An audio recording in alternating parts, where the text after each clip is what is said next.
জি, আমার একটা জিজ্ঞাসা ছিল, গতকাল আমি যখন জোহরের নামাজের জন্য অজু করতে গেলাম, অজু করার সময় আমরা যেই গার্গেল করি, আমার কাছে মনে হলো যে তখন আমি পানি মনে হয় একটু গিলে ফেলেছি ভুলে।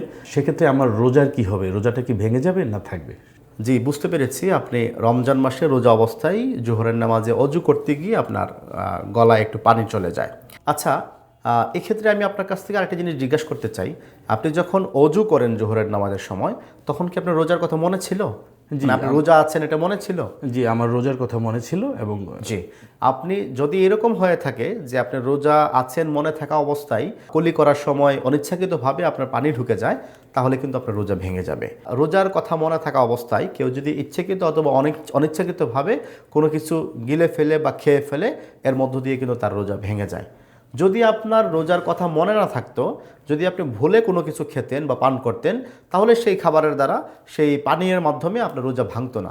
যেহেতু আপনার রোজার কথা মনে ছিল এবং সেটা আপনার অনিচ্ছাকৃত হয়েছে, তাহলে আপনার রোজা ভেঙে গেছে। এই রোজাটা পরবর্তী এক সময় আপনাকে কাজা করতে হবে।